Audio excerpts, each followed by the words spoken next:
My name is Rachel, and I'm about to tell you how my best friend of 15 years orchestrated the complete destruction of my life at my own 40th birthday party. What I thought was a celebration of friendship and midlife milestones turned into the most calculated betrayal I could never have imagined, one that revealed a master manipulator who had been playing the long game for over a decade. I should have known something was wrong when my best friend Monica insisted on throwing me a surprise party. For our entire friendship, Monica had been the spontaneous one while I was the planner. She was the free spirit who forgot birthdays and showed up late to everything, while I was the one who organized our girls' trips and remembered everyone's anniversaries. Monica volunteering to plan a big celebration should have been my first warning sign. "Oh, honey, you only turn 40 once," she'd said with that infectious laugh that had drawn me to her when we met at our kids' preschool 15 years earlier. "Plus, you've been so stressed with the business lately. You deserve to be celebrated properly." The comment about stress should have been another red flag. Yes, I'd been working long hours at the marketing firm David and I had built together over the past 8 years. But stressed? We were actually doing better than ever. We just landed our biggest client, bought our dream house, and were finally talking about taking that European vacation we'd been planning for years. Monica was right about one thing, though. I did deserve to be celebrated. After years of putting everyone else first, focusing on building our business and raising our teenage daughter Emma, I was finally ready to embrace this new decade with confidence and excitement. I was so naive. The party planning started innocently enough. Monica insisted on handling everything, claiming she wanted to surprise me with how organized I can actually be. She took over the guest list, the venue, the catering, even the decorations. At first, I was touched by her enthusiasm and grateful for her help. "This is going to be the party of the decade," she'd tell mutual friends with genuine excitement. "Rachel deserves nothing but the best." But slowly, things started to feel off. When Monica showed me the guest list, I noticed she'd invited several people I barely knew, colleagues of David's I'd only met once or twice, neighbors we were friendly with but not close to, even some clients from our business. It seemed unusually large and formal for what I'd imagined would be an intimate gathering. "Don't you think this is a lot of people?" I asked, scanning the list of nearly 80 names. Monica waved her hand dismissively. "Rachel, you're turning 40. This is a milestone birthday. Besides, David specifically asked me to invite his work friends. He said it would be good for business networking." The mention of David made me pause. My husband was supportive, but he'd never been one for big parties or business networking at social events. In fact, he usually complained when we had to attend work functions together. "He said that?" I asked. Monica nodded enthusiastically. "Oh yes, he's so excited about this party. He keeps telling me how proud he is of you and how he wants everyone to see what an amazing wife and business partner he has." The words were sweet, but something about Monica's delivery felt rehearsed. Still, I pushed down my doubts. Monica was my best friend. She'd been there through Emma's difficult teenage years, through my mother's cancer scare, through every major milestone of the past 15 years. If she said David was excited about the party, then he must be. The venue choice was where I first noticed something seriously wrong. Monica had booked the ballroom at the Grandview Hotel, an elegant but expensive space that seemed far too formal for a birthday party. When I questioned the choice, she had an immediate explanation. "David insisted on somewhere special," she said. "He said you deserve the best, and he wanted somewhere that would photograph beautifully. You know how much he loves showing you off." Again, this didn't sound like my practical, budget-conscious husband. But when I mentioned it to David that evening, he seemed genuinely pleased with Monica's choice. "She's putting a lot of effort into this," he said, not quite meeting my eyes. "We should let her handle it her way." His response felt strange, but I attributed it to work stress. We'd both been putting in long hours, and David had seemed distracted lately. I figured he was just grateful that someone else was handling party planning for once. The week before the party, I started noticing odd conversations stopping abruptly when I entered rooms. At the office, David's assistant would quickly close email windows when I approached her desk. At Emma's school pickup, other parents would give me sympathetic looks I couldn't quite understand. Is everything okay? I asked David one evening after catching him having a hushed phone conversation that ended the moment I walked into the room. Of course, he said quickly. Just party logistics. Monica's been coordinating with me to make sure everything's perfect for Saturday. But his explanation felt hollow. David had never been involved in party planning before. Why would he start now? The night before my birthday, Monica called with last-minute details about timing and logistics. As we talked, I noticed something strange in the background of her call. She seemed to be in a hotel room rather than her own house. "Where are you?" I asked. There was a pause. "Oh, just staying downtown tonight to be closer to the venue tomorrow. You know how I am with directions." Monica had lived in our city for over a decade. She knew the streets better than I did. The explanation made no sense, but I was too tired to question it further. The morning of my birthday started beautifully. David brought me coffee in bed, Emma gave me a handmade card that made me cry, and I felt genuinely excited about celebrating with all the people I cared about. David seemed nervous as we got ready, checking his phone constantly and pacing around our bedroom while I did my makeup. "You look beautiful," he said when I emerged in the dress I'd chosen, a deep blue cocktail dress that made me feel confident and elegant. But something in his tone made me look at him more carefully. His face was pale, and there were dark circles under his eyes like he hadn't slept. "Are you feeling okay?" I asked. He forced a smile. "Just want everything to be perfect for you tonight." The party was scheduled to start at 7, but Monica had insisted David and I arrive at 6 for pre-party photos. When we walked into the beautifully decorated ballroom, I had to admit she'd done an incredible job. The space looked elegant and sophisticated, with soft lighting and floral arrangements that must have cost a fortune.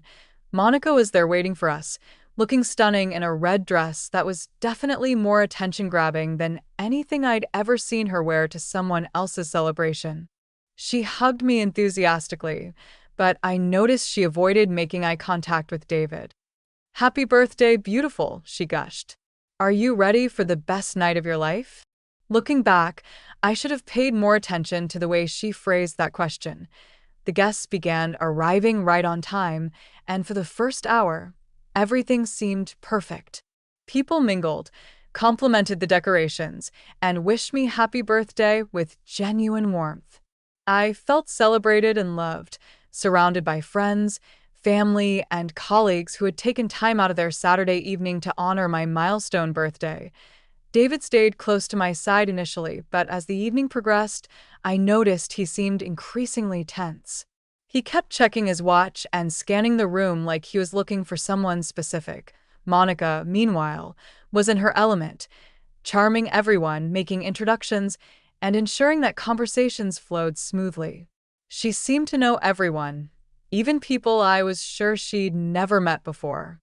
"Monica's really outdone herself," my sister commented as we watched her work the room. "I've never seen her so organized."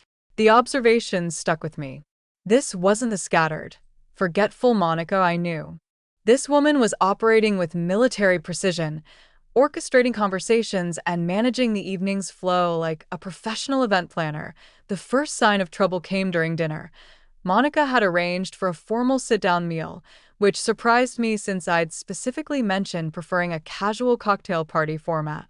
But the food was delicious, and people seemed to be enjoying themselves, so I went with IT. It was during the main course that I noticed David wasn't eating. He was pushing food around his plate, his face growing paler by the minute. "Honey, what's wrong?" I whispered. He looked at me with an expression I'd never seen before: guilt, fear, and something that looked like desperation. "Rachel, He started, then stopped as Monica approached our table. "How's everyone enjoying dinner?" Monica asked brightly, but her eyes were fixed on David with an intensity that made me uncomfortable. David excused himself to go to the bathroom and didn't return for 20 minutes. When he came back, his face was flushed and his hands were shaking slightly. The evening took a dramatic turn during the speeches. Monica had arranged for several people to give toasts, which was sweet but felt overly formal for a birthday party. My sister spoke about childhood memories, my business partner talked about our professional accomplishments, and Emma gave a touching speech about what I meant to her as a mother. Then Monica stood up with the microphone. "I've saved the best for last," she announced, her voice carrying clearly across the now silent ballroom. "As Rachel's best friend of 15 years, I have some very special things to share with all of you tonight." Something in her tone made my blood run cold. This wasn't the warm, celebratory voice she'd been using all evening. This was something else entirely. 15 years ago, I met Rachel at our children's preschool, Monica began, pacing slowly around the room like a prosecutor addressing a jury. She was this put-together mother with her perfect marriage and her growing business, and I was immediately drawn to her success and confidence. The crowd was listening attentively, expecting a heartwarming story about our friendship. What I didn't realize then, Monica continued, her voice taking on a sharper edge, was that Rachel's perfect life was built on lies and betrayal. The room fell completely silent. I felt David grab my hand under the table, his palms slick with sweat. "You see, my dear friend Rachel has been keeping secrets from all of you. Dark secrets that I've been carrying for her for far too long." My heart was pounding so hard I could barely breathe. What was she talking about? What secrets? "For the past 3 years," Monica announced, her voice rising dramatically, "Rachel has been having an affair with her business partner, James Morrison." The room erupted in shocked gasps and murmurs. I jumped to my feet, my chair clattering backward. "That's not true," I shouted, but Monica wasn't finished. "I have proof," she said, pulling out her phone. "Photos, text messages, hotel receipts. Rachel has been systematically destroying her marriage while pretending to be the perfect wife and mother." She began displaying images on the large screen that had been set up for party photos. The first few were clearly doctored, my face photoshopped onto someone else's body in compromising positions. But then came images that looked more genuine, text messages that appeared to be from my phone, credit card statements showing hotel charges I didn't remember making. "Monica, stop this," I screamed, rushing toward her. "These are fake. You know they're fake." But she stepped away from me, continuing her presentation with practiced precision. "And David," she said, turning to address my husband directly. "Sweet, loyal David has suspected for months, but has been too afraid to confront the truth." I spun around to look at David, expecting him to defend me, to tell everyone that Monica was lying. Instead, I saw him sitting at our table with his head in his hands. "David," I said desperately, "tell them this isn't true. Tell them you know I would never." He looked up at me, and what I saw in his eyes shattered my heart completely. It wasn't surprise or confusion. It was confirmation. "I'm sorry, Rachel," he said quietly, his voice barely audible over the chaos in the room. "I know about you and James. I've known for months." The room spun around me. This couldn't be happening. I wasn't having an affair with James. We were business partners and nothing more. We'd never even been alone together outside of work meetings. "David, what are you talking about?" I said, my voice breaking. "There is no affair. There never was." But Monica was ready with more evidence. She showed receipts from restaurants where James and I had supposedly had romantic dinners, except they were all business meals with multiple people present. She showed hotel bills from conferences we'd attended, conferences where we'd had separate rooms and barely saw each other outside of meetings. Every piece of evidence had a logical explanation, but taken together and presented without context, they painted a picture of a secret relationship that simply didn't exist. "Why are you doing this?" I asked Monica, tears streaming down my face. You know none of this is true. Her mask finally slipped, and I saw something cold and calculating in her eyes. Because you have everything I've ever wanted, she said simply. The successful business, the loving family, the respect of everyone around you. And you've always been too naive to realize how easy it would be to take it all away. The confession hung in the air like poison, but she wasn't done. You see, everyone, Monica continued, addressing the stunned crowd, I haven't just been Rachel's friend all these years. I've been documenting her every move, learning her patterns, gaining her trust. And for the past year, I've been systematically destroying her marriage from the inside. The room was dead silent now, everyone trying to process what they were hearing. I've been feeding David carefully chosen pieces of evidence about Rachel's supposed affair. A receipt here, a suspicious text message there, always with just enough ambiguity to plant doubt, but never enough for him to confront her directly. I looked at David in horror. You believed her? Without even talking to me? His face crumpled. She showed me photos, Rachel. Text messages from your phone. Hotel receipts with your credit card. How could I not believe it? Because you could have asked me. I screamed. Because you could have trusted your wife of 16 years instead of believing gossip from someone else. But Monica wasn't finished revealing the depth of her manipulation. And James, she said, turning to address my business partner, who was standing near the back of the room looking shell-shocked. Poor James has no idea that I've been using our brief relationship 6 months ago to manufacture evidence of an affair with Rachel. James stepped forward, his face pale. What relationship? Monica, we went on 2 dates. I barely know you. Monica laughed, a sound devoid of warmth or humanity. 2 dates were enough to get access to your calendar, your favorite restaurants, your travel schedule. Amazing how much evidence of an affair you can create when you know where both parties will be and when. The pieces were starting to fall into place. Monica hadn't just been my friend all these years. She'd been studying me, learning my vulnerabilities, positioning herself to destroy everything I'd built.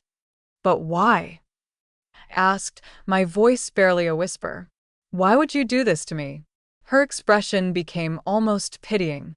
Because you never appreciated what you had, Rachel. You took your perfect life for granted while people like me had to scrape and fight for everything. You deserve to lose it all. And what do you get out of destroying my life? I demanded, and Monica's smile became predatory. I get David. The admission hit the room like a bomb. People gasped, chairs scraped as guests turned to stare at her in shock. You see, Monica continued, while I was busy destroying Rachel's marriage, I was also positioning myself as David's confidant. The supportive friend who was there to listen when he needed to talk about his cheating wife. The shoulder to cry on when the evidence became too overwhelming to ignore. I spun around to look at David, horror dawning on me. David, please tell me you haven't. His silence was answer enough. We haven't done anything inappropriate, he said quickly, but his face told a different story. But Monica has been supportive during this difficult time. Supportive. I laughed bitterly. She created the difficult time. But Monica wasn't done with her revelations. And once David finally divorced his cheating wife, she said, her voice dripping with false sympathy, who do you think would be there to help him through the transition? Who would be there to help him rebuild his life and his business? The business. Of course. Monica hadn't just wanted my husband. She'd wanted my company, my financial security, my entire life. The best part, Monica continued, clearly enjoying her moment of triumph, is that everyone will see David as the victim and me as the loyal friend who helped him through his darkest hour. No one will ever suspect that I orchestrated the entire thing. Except she'd made one crucial mistake. She confessed everything in front of 80 witnesses. The room was buzzing now with shocked conversations.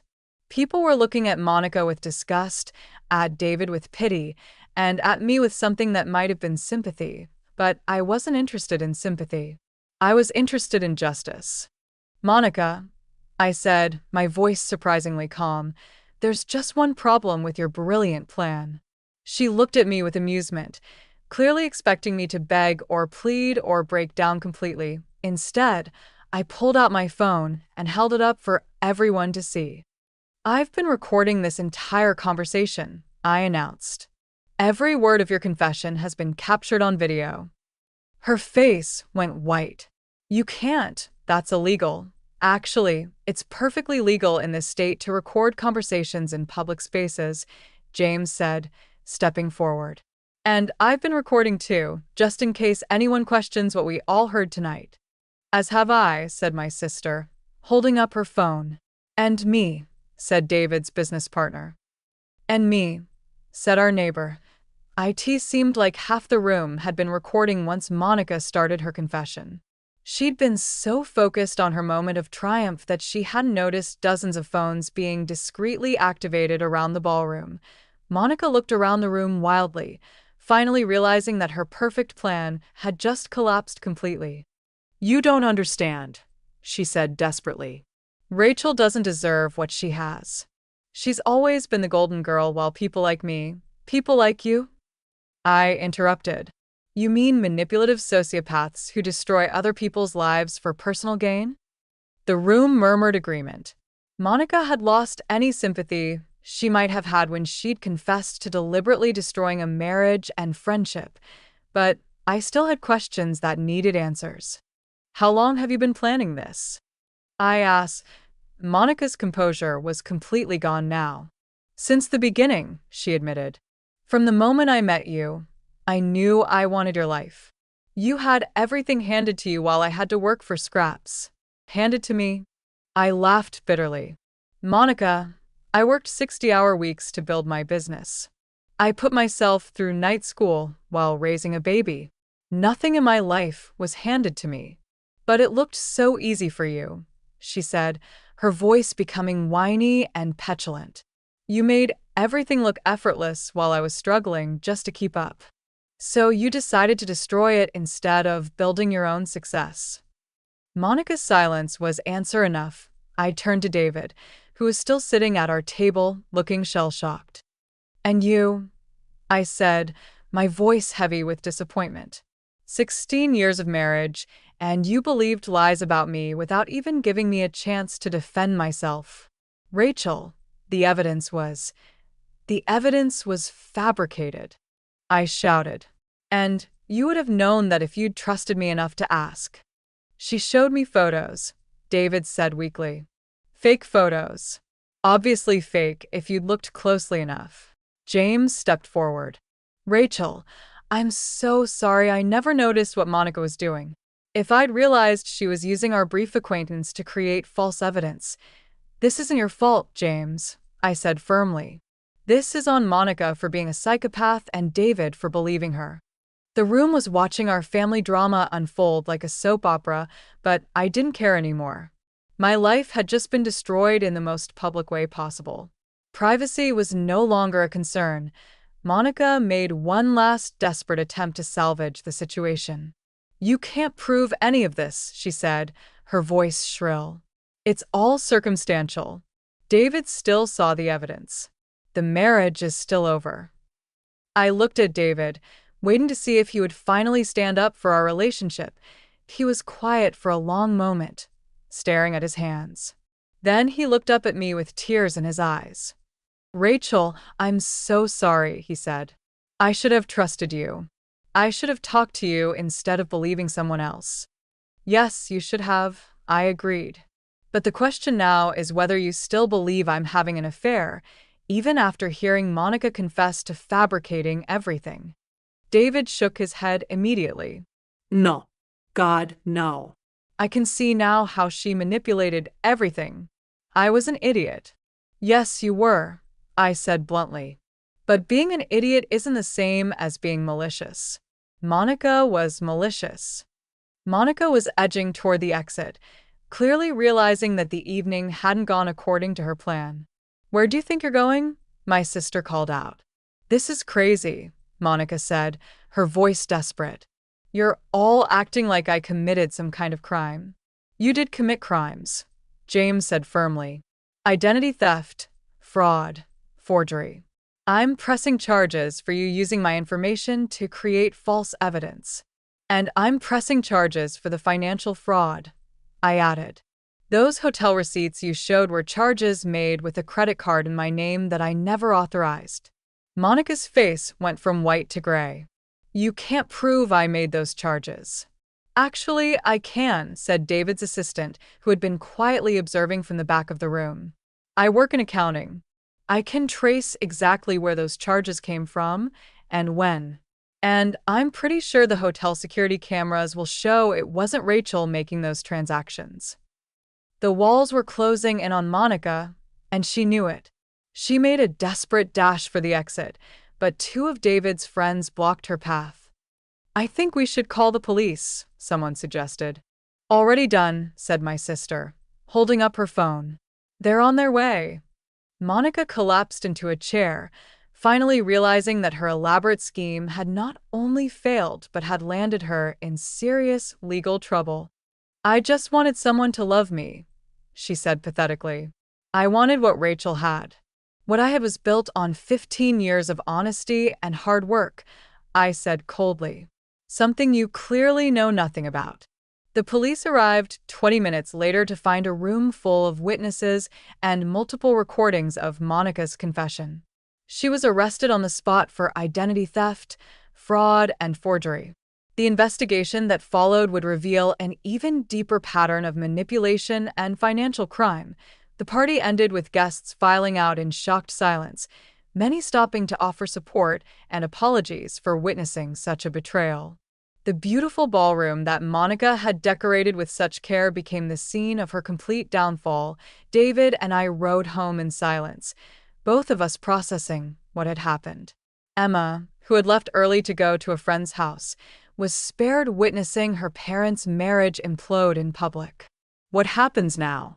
David asked as we sat in our living room at midnight, still in our party clothes. I don't know, I said honestly. Monica is going to prison, that's certain. But us? I don't know if we can come back from this. Rachel, I'm so sorry, he said, tears streaming down his face. I should have trusted you. I should have known you would never. But you didn't know, I interrupted. When it mattered most, you chose to believe the worst about me instead of the best. That says something about our marriage that goes beyond Monica's manipulation. We separated 2 weeks later. Not because I was having an affair, but because the foundation of trust in our relationship had been irreparably damaged. David's willingness to believe lies about me without even giving me a chance to defend myself revealed problems in our marriage that went deeper than any external manipulation. Monica was sentenced to 3 years in prison for her crimes. The investigation revealed that she'd been running similar cons on other people for years, though none as elaborate as what she'd done to me. She'd stolen money, manipulated relationships, and destroyed lives as a hobby. During her sentencing, she was required to read a victim impact statement I'd written. In it, I told her that while she'd succeeded in destroying my marriage, she'd also freed me from a relationship where I wasn't truly trusted. And she'd shown me who my real friends were, the people who stood by me even after hearing her lies. David and I eventually divorced, but it was amicable. We both recognized that Monica had exploited existing weaknesses in our relationship rather than creating them from nothing. We remain co-parents to Emma and even friends, but we're not husband and wife anymore. James and I continued to run our business together, which actually grew stronger after the scandal. Clients respected how we'd handled the situation with integrity, and our reputation for honesty became one of our biggest selling points. 2 years later, I'm in a new relationship with a man who trusts me completely and would never believe lies about me from anyone. When I told him the story of my 40th birthday party, his response was, "Anyone who knows you for 5 minutes would know those accusations were ridiculous." That's when I knew I'd found the right person. Emma, now in college, wrote her senior essay about the importance of critical thinking and not believing rumors without evidence. She interviewed several of the party guests about how they'd processed what they'd witnessed that night. Her conclusion was that while Monica was clearly disturbed, the real lesson was about the danger of accepting information without verification. Mom's story taught me that people will sometimes lie for their own benefit, she wrote. But it also taught me that the truth always comes out eventually, and that people who really love you will stand by you even when things get complicated. I kept a copy of her essay framed in my office, next to a photo from my 42nd birthday party, a small, intimate gathering with people who actually cared about me rather than people who wanted to destroy me. Sometimes I wonder what would have happened if Monica had simply asked for help instead of trying to steal my life. If she'd been honest about her struggles, if she'd worked on building her own success instead of tearing down mine, we might have remained friends. I might have been able to help her create the life she wanted instead of watching her destroy the life she envied. But Monica had chosen manipulation over honesty, destruction over creation. And in the end, that choice had cost her everything: her freedom, her reputation, and any chance at the genuine love and success she claimed to want. 3 years later, I received a letter from Monica in prison. It was a long, rambling apology filled with excuses and explanations about her childhood, her insecurities, and her mental health struggles. She asked for forgiveness and claimed she'd found God and turned her life around. I read the letter once, then threw it away without responding. Some betrayals are too deep for forgiveness, especially when they're committed by someone who had every opportunity to choose differently. Monica had spent 15 years as my friend, learning my vulnerabilities and planning my destruction. That level of premeditated cruelty doesn't deserve forgiveness. It deserves consequences. On my 45th birthday, I threw myself a small party with my closest friends and family. As I looked around the room at people who genuinely loved and supported me, I felt grateful for everything that had happened 5 years earlier. Monica's betrayal had been devastating, but it had also been clarifying. It had shown me who deserved to be in my life and who didn't. It had revealed the difference between people who celebrate your success and people who resent it. And it had taught me that sometimes the worst thing that happens to you can also be the thing that sets you free. My 40th birthday party had been intended as a celebration of my life. In the end, that's exactly what it became, just not in the way anyone expected.